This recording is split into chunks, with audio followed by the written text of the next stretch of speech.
இல்ல ஆம்பளையும் பொண்டாட்டி அம்மா வீட்டுக்கு போகுதுன்னா மச்சானுக்கு போன் பண்ணி கேட்பான், மச்சான் உங்க அக்கா வந்துருச்சா? பாசத்துல கேட்கறது இல்ல. அவ அங்க இறங்கிட்டானா இங்க நம்மளால வேலையை ஆரம்பிக்கத்தான்.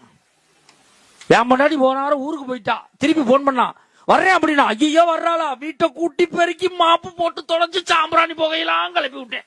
வந்தவ வீட்டை பூரா சுத்தி பார்த்தாயா? ஒண்ணும் இல்ல, எவிடன்ஸ் தான் எல்லாம் க்ளோஸ் பண்ணியாச்சு. பினாயில ஊத்தி தெளிச்சாச்சு. நேர கிச்சனுக்குள்ள போனவ வந்து என் சட்டையை பிடிச்சா, சிகரெட்டு குடிச்சியா? இல்ல. சிகரெட்டு குடிச்சியா? சத்தியமா இல்ல. இந்த அருக்கு சூடம் சத்தியம் பண்ணு அப்படின்னா குடிச்சேன். எத்தனை? 3 3 5 என்ன கரெக்டா சொல்றாளே 5 அப்படின்னு. எப்படி கண்டுபிடிச்சான்னு கேக்குறேன். தீப்பெட்டியில 60 குச்சி இருந்துச்சு, இப்ப 55 குச்சி தான் இருக்குன்னு போட்டு உதைக்கிறாயா. எதையெல்லாம் எண்ணி வச்சுட்டு போயிருக்காளுங்க. பொறுப்பு. அதுக்காக நான் சிகரெட் குடிக்கிறேன் நிப்பாட்டிட்டேன், டெக்னிக்க மாத்திட்டேன். இப்ப நான் லைட்டர்ல அப்படி கேஸ் அடுப்புல லைட்டர் வச்சு பத்த வச்சு பேப்பரை பிடிச்சி குடிச்சுக்கிட்டு இருக்கேன். நான் வேலையை காட்டத்தான் செய்வேன்.